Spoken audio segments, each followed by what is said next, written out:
Membres de l'opposition républicaine pour une plénière qui s'est articulée autour de 3 points d'ordre du jour. Le premier point concernait la relance du dialogue politique.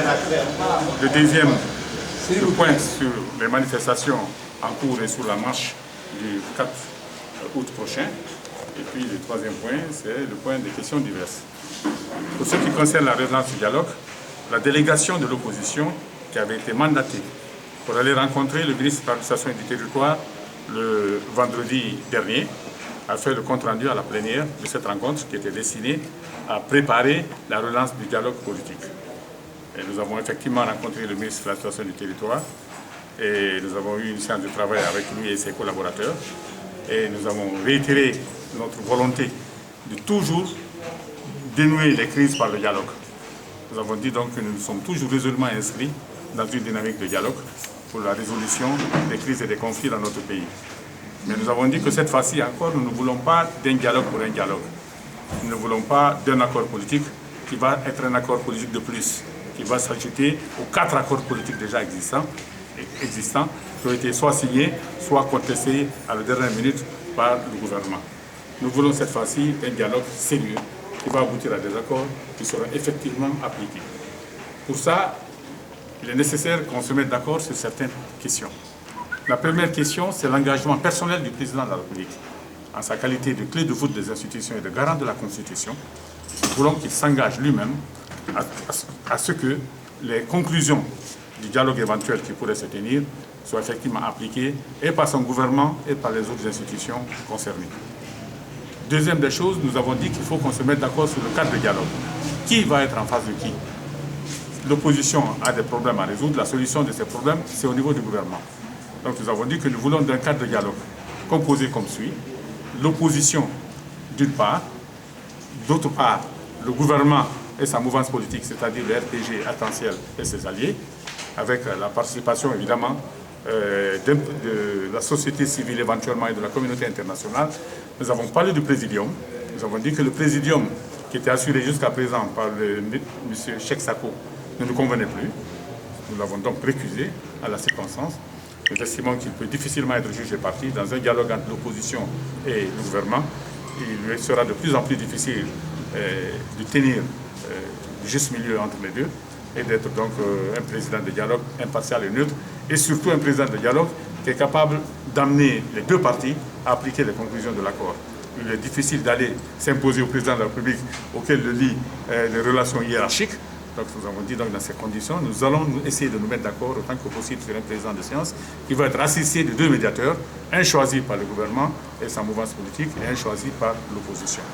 Nous avons également parlé des questions d'ordre du jour et tout ceci a fait l'objet d'un courrier que sur lequel nous sommes mis d'accord, que nous allons nous déposer aujourd'hui même.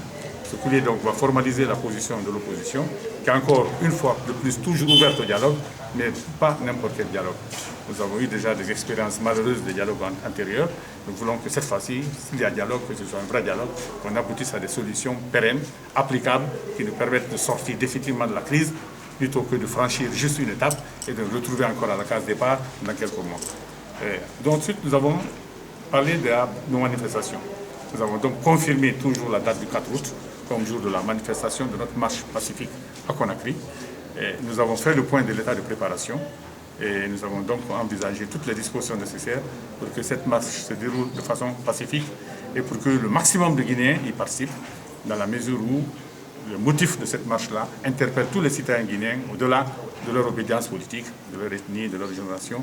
Tous les Guinéens ont besoin de vivre dans un pays où il y a moins de sécurité, où il n'y a plus d'emploi, où il y a moins de saleté, dans un pays où il n'y a plus d'emploi, où il fait mieux vivre, où on a plus de facilité d'accès aux services sociaux de base, un pays où il y a moins de corruption et de détournement des deniers publics.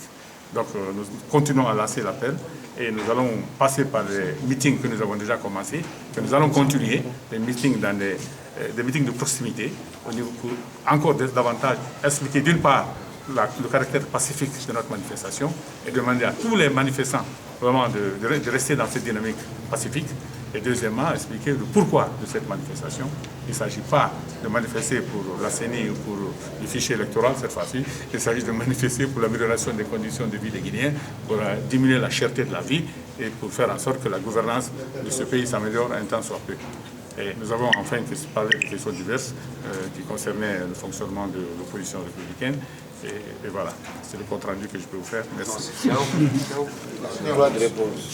Oui, nous avons décidé aussi, ça c'est vrai, que nous avons décidé de jouir du droit de réponse que nous donne la loi sur la presse vis-à-vis de la synergie des radios qui a été organisée par l'ERP Arc-en-Ciel et ses alliés, étant donné que l'opposition a été attaquée dans cette émission, qui a été diffusée par plusieurs radios simultanément, nous allons exiger de ces radios, comme la loi nous y autorise, à jouir de notre droit de réplique.